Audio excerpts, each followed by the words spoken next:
Good morning, students. Last class we discussed with classification of living world, needs of classification,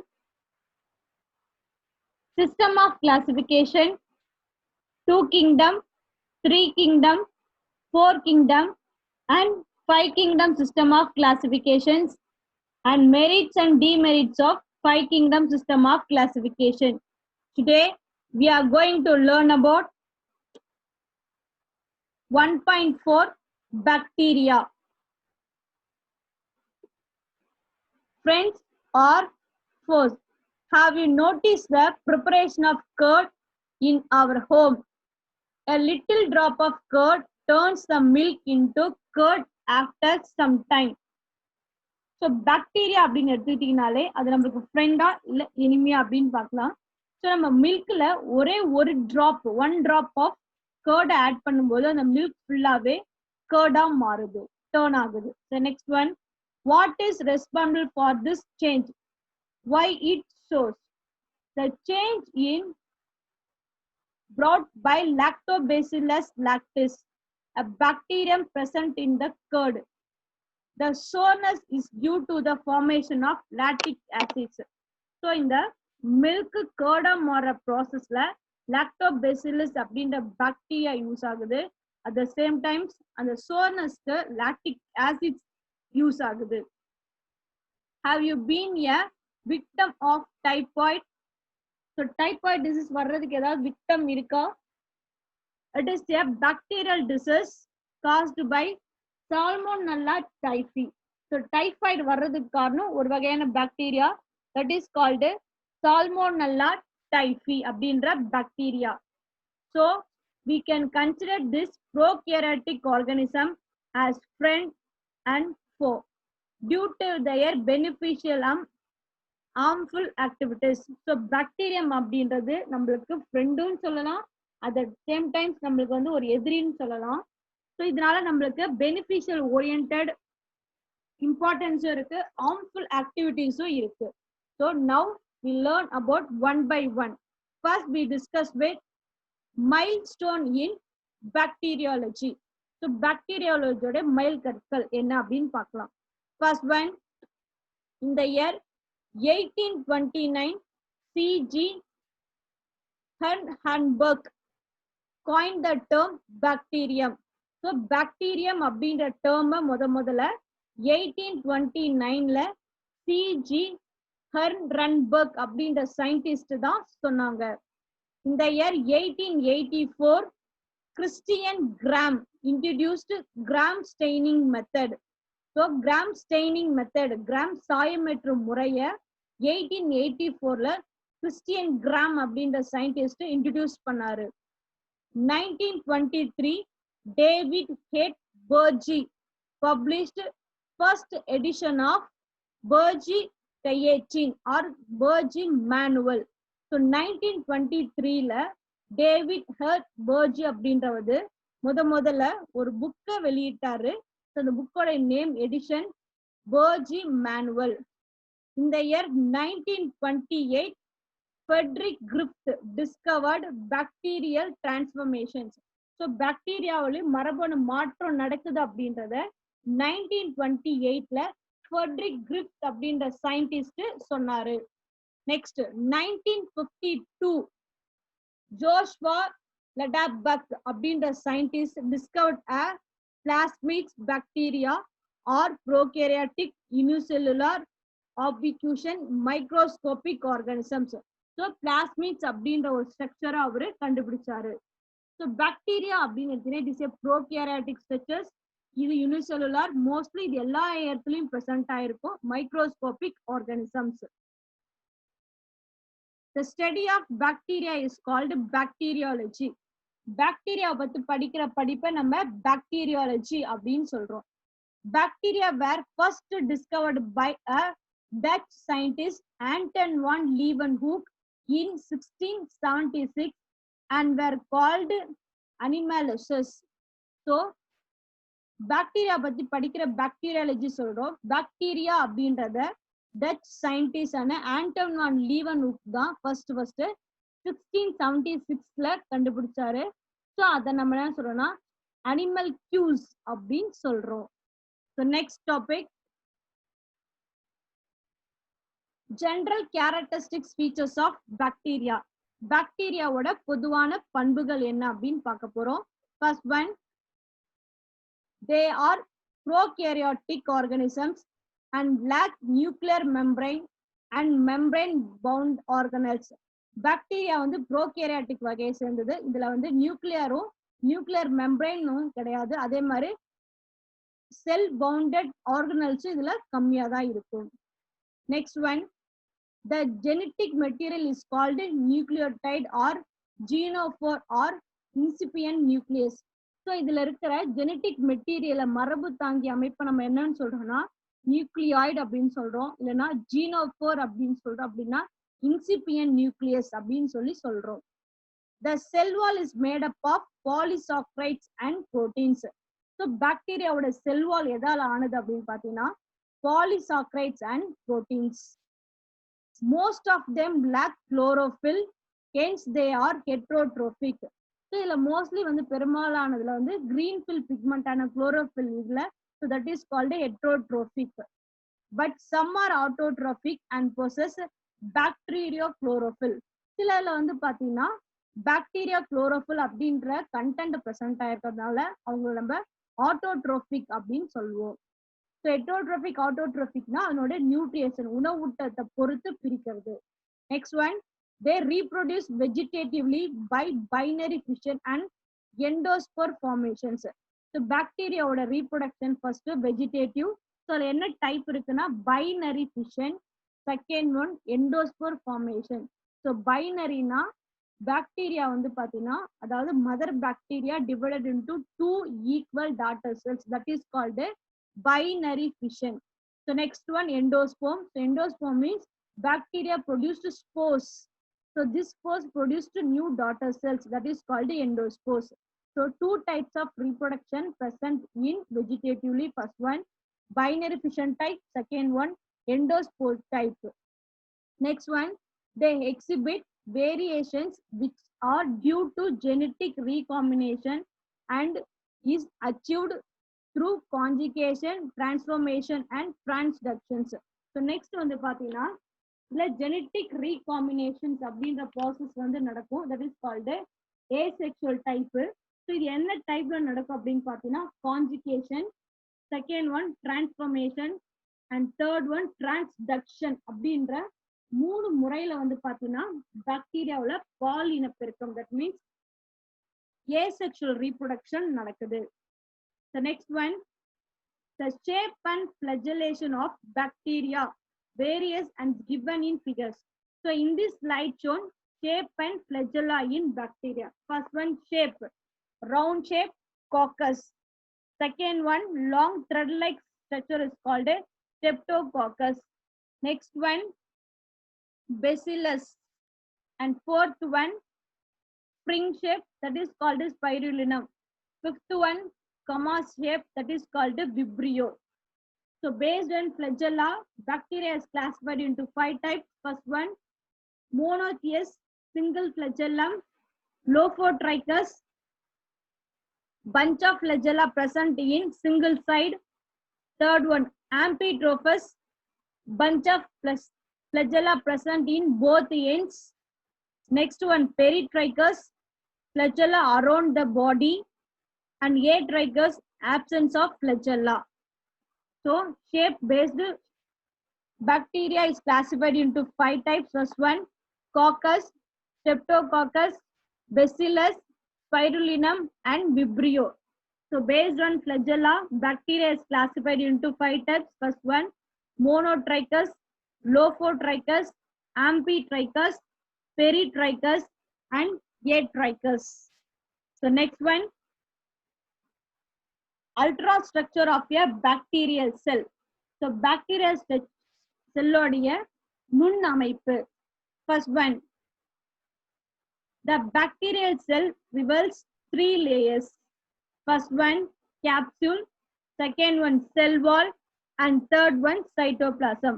So ultrastructure la bacterial cell la மொத்தம் 3 அமைப்பு இருக்கு, பகுதிகள் இருக்கு. First one, capsule, second one cell wall, and third one cytoplasm. First we discuss with capsule. Some bacteria are surrounded by a gelatinous substance which is composed of polysaccharides or polypeptide or both. So சில பாக்டீரியாவுல மேல வந்து பாத்தீங்கன்னா gel substance present ஆயிருக்கும். இந்த substance எதால உருவாக்கப்பட்டது அப்படின்னு பாத்தீங்கன்னா பாலிசாக்ரைட்ஸ், பாலிபெப்டைட் ஆர் ரெண்டுமே பிரசன்ட் ஆயிருக்கலாம்.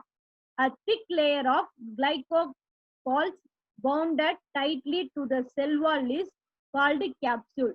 ஸோ அது மட்டும் இல்லாம அந்த லேயரை அந்த செல் வால்ல சுத்தி ஒரு திக் லேயரான கிளைகோபோலிக் அப்படின்ற ஒரு சப்ஸ்டன்ஸ் இருக்கும். That is called capsule. It protects cell from desiccation and antibiotic. So இந்த கேப்சூல் எதுக்கு யூஸ் ஆகுதுன்னா பாக்டீரியா செல்ல வந்து ஈரப்பதமா எப்பயுமே வச்சுக்கிறதுக்கும், ஸோ ஆன்டிபயோட்டிக் அதாவது எதிர்காலத்தை தன்னை பாதுகாக்கவும் இது யூஸா இருக்கு. The sticky nature helps to them attach to substance like plant root surface, human teeth and tissues. So இது பாக்டீரியாவில் ஒரு ஸ்டிக்கி நேச்சர் இருக்கு. ஸோ இது எதுக்கு யூஸ் ஆகுதுன்னா பிளான்டோட ரூட் இல்லைன்னா ஹியூமன் பீங்ஸ் மேல ஒட்டுறதுக்கு அது யூஸ் ஆகுது. It helps to remain the nutrients in bacterial cells. அது மட்டும் இல்லாம நியூட்ரியன்ஸ் ஊட்டச்சத்தை தக்க வைத்துக் கொள்றதுக்கும் இந்த அமைப்பு உதவுது. So next one sell wall. The bacterial cell wall is granular and is rigid. So bacterial cell wall அப்படின்னு எடுத்துட்டீங்கன்னா ரொம்ப கடினமா இருக்கிற ஒரு அமைப்பு. It provides protection and gives shape to the cell. So இந்த செல் வால் எதுக்கு யூஸ் ஆகுதுன்னா ப்ரொடக்ஷன் பாதுகாக்கிறதுக்கும் ஒரு உருவ அமைப்பும் பாக்டீரியாவுக்கு தருது. The chemical composition of cell wall is rather complex and it is made up of peptidoglycan or mucopeptide. So இந்த செல் வால்ல வந்து நிறைய கெமிக்கல் காம்போனன்ட் பிரசன்ட் ஆயிருக்கு. First one peptidoglycan, then another one mucopeptide.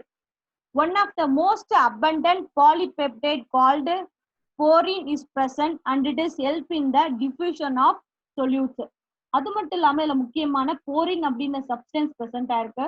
இதுக்கு எதுக்கு யூஸ் ஆகுதுன்னா அதாவது சொல்யூட்ஸ் சாலிபிள் ஆன சப்ஸ்டன்ஸ் எல்லாம் பாக்டீரியா செல்லுக்குள்ள போயிட்டு வர்றதுக்கு யூஸ் ஆகுது. So next one plasma membrane. The plasma membrane is made up of lipoproteins. Plasma membrane வந்து lipoprotein அப்படின்ற சப்ஸ்டன்ஸ் ஆனது. It controls the entry and exit of small molecules and ions. இவங்க எதுக்கு use ஆகுறாங்கன்னா bacteria செல்லுக்குள்ள யார் உள்ள போலாம் இல்ல யார் வெளியில வரலாம் அப்படின்றத டிட்டர்மினேஷன் பண்றது யாருன்னா plasma membrane. The enzyme involved in the oxidation of metabolisms. அது மட்டும் இல்லாம இவங்க வந்து ரெஸ்பிரேஷன் ப்ராசஸ்லயும் யூஸ் ஆகுறாங்க. As well as the photosystems used in photosynthesis are present in the plasma membrane. அது மட்டும் இல்லாம இவங்க போட்டோசிந்தசிஸ்ல தேவைப்படுற அதாவது போட்டோசின் தேவையான என்சைம்ஸையும் சுரக்கிறதுல இவங்க முக்கிய பண்பு வகிக்கிறாங்க.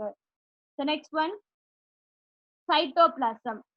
Cytoplasm is thick and semi-transparent. Cytoplasm வந்து அடர்த்தியாகும், அதே மாதிரி semi-transparent ஒரு structure. It contains ribosomes and other cell inclusions. So இதுல வந்து பாத்தீங்கன்னா ribosomes அதிகமா present ஆயிருக்கும். Cytoplasmic inclusions like substance is called first one glycogen polybeta hydroxybutyrate substance, and next one sulfur granules and gas vessels are present. So in the cytoplasm glycogen polybeta hydroxybutyrate substance, sulfur substance, அதே மாதிரி granules called gas vessels present ஆயிருக்கு. Next one bacterial chromosome. The bacterial chromosome is a singular circular DNA molecule tightly coiled and it is not enclosed in the membrane as eukaryotics. So bacterial chromosome வந்து பாத்தீங்கன்னா ரவுண்டா இருக்கும், அதே மாதிரி ரொம்ப டைட்டா இருக்கிற டிஎன்ஏ மாலிகுல்ஸ் பிரசன்ட் ஆயிருக்கும். ஸோ இது வந்து பாத்தீங்கன்னா யூகேரியாட்டிக் மேல இல்லாம கொஞ்சம் டிஃப்ரெண்டா இருக்கும். This genetic material is called nucleotide or genophore. So இந்த டிஎன்ஏவை நம்ம என்னன்னு சொல்றோம்னா இந்த குரோமோசோமை நம்ம நியூக்ளியோடைடு ஆர் ஜீனோஃபோர் அப்படின்னு சொல்றோம். It is amazing to note that the DNA of E. coli, which means about 1 mm long when uncoiled, contains all the genetic information of the genomes. So இதுல வந்து பாத்தீங்கன்னா ஒரு ஜெனட்டிக் மெட்டீரியலுக்கு தேவையான எல்லா gene இன்ஃபர்மேஷனும் இதுல குரோமோசோம்ல தான் ப்ரெசென்ட் ஆயிருக்கும். The DNA is not bounded to histone proteins.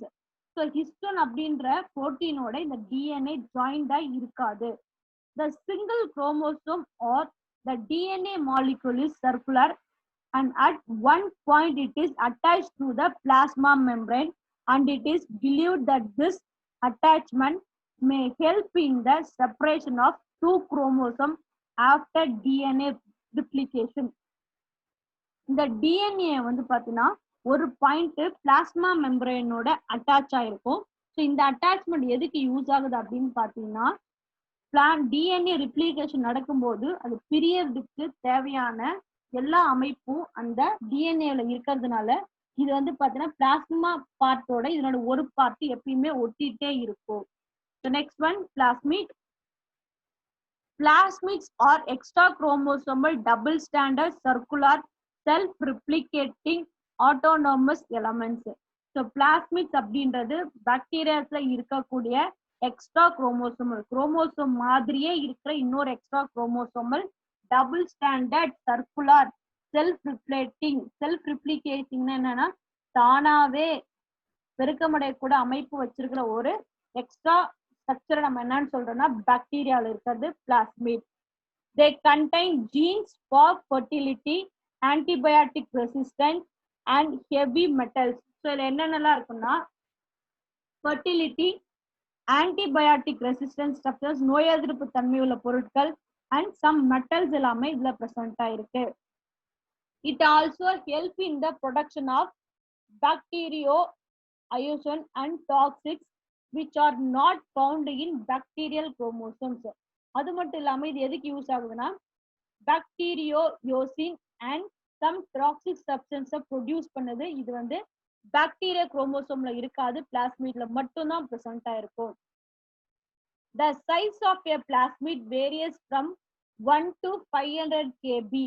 Usually plasmids contribute to about 0.5 to 5.0% of the total DNA bacteria. So plasmid ஓட size வந்து பாத்தீங்கன்னா 1 to 500 kb.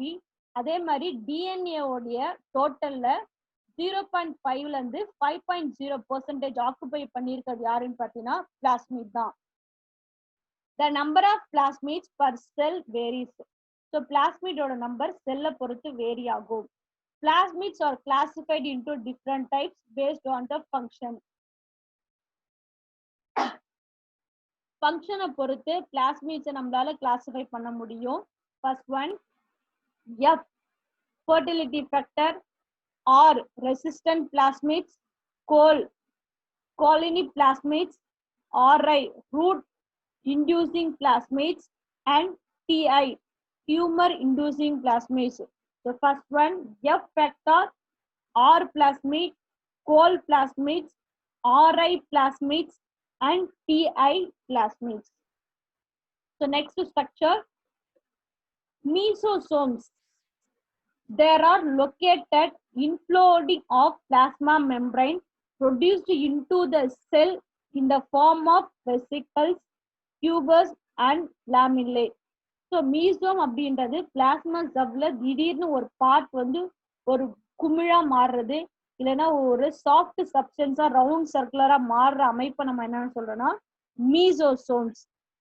They are clumped and folded together to maximum the surface area and helps in respiration and in binary fission. So இந்த மீசோசோமோட help என்னன்னு பார்த்தீங்கன்னா பாக்டீரியாவில் ரெஸ்பிரேஷன்ல involve ஆகுது. At the same time binary fissions, அதாவது vegetative ரீப்ரொடக்ஷனான binary fission bacteria நடக்கும்போது இது யூஸ் ஆகுது. So next structure of bacteria is polysome or polyribosome.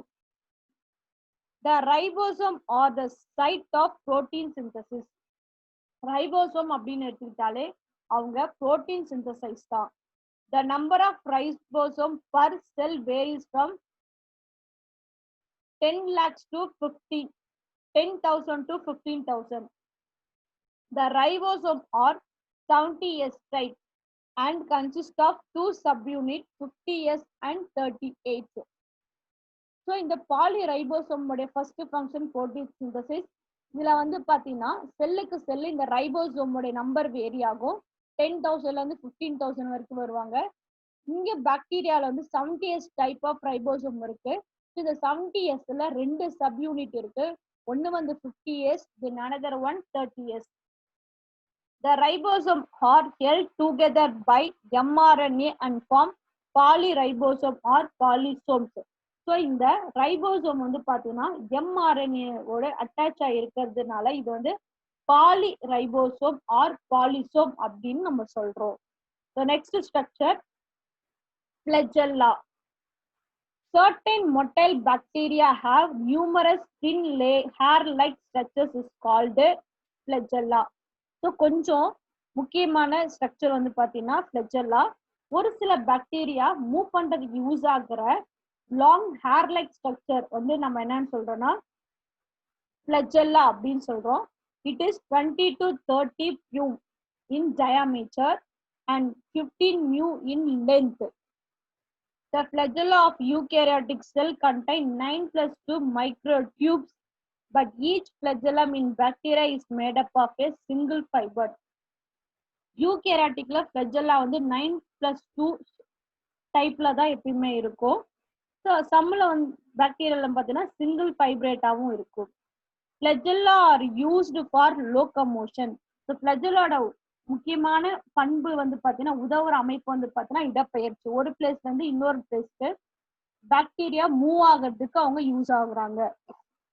Next one, based on the number and position of flagella there are different types of bacteria.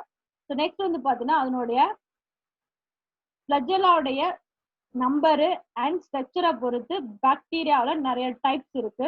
So already நம்ம பார்த்தோம் என்னென்ன types இருக்குன்னு. First one single flagella monotrichous. பஞ்சி flagella present in one side, that is called lophotrichus. Bunchy flagella present in both ends, that is called amphitrichus.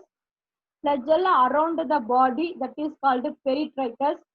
Flagella absent, that is called atrichus. So next, last important structure of bacteria is called fimbriae or phyli. Phyli or fimbriae are hair-like appendages found on surface of cell wall of gram-negative bacteria. So gram-negative bacteria அப்படின்ற endotroph bacteriaத்துல இருக்கிற small hair-like structures நம்ம என்னன்னு சொல்றோம்னா phyli அப்படின்னு சொல்றோம். The phyli are 0.2 to 200 mu long with a diameter about of 0.025 mu. In addition to normal phyli, there are special type of phyli which help in conjugation is called sex phyli or as followed. Normal phyli bacteria இருக்கும். Suppose phyli வந்து பார்த்தீங்கன்னா sexual reproduction involve ஆச்சுன்னா that is called sex phyli. So these are all the parts present in bacteria. So ultrastructuroscopic bacteria la first one நம்ம என்னென்ன parts பார்த்திருக்கோம் அப்படின்னு பார்த்தீங்கன்னா first one capsule, next one cell wall, third one cytoplasm. So cytoplasm consists of bacterial chromosome, plasmid, mesosome, polysome or polyribosomes, fimbriae or phyli. These are all the parts present in ultrastructure scope of bacteria cells.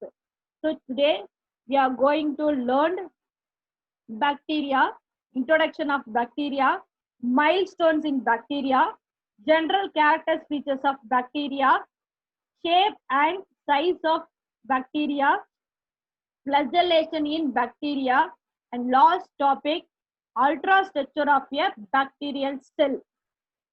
Today class is over. Thank you students. Read well. Draw the diagrams in your homework notes.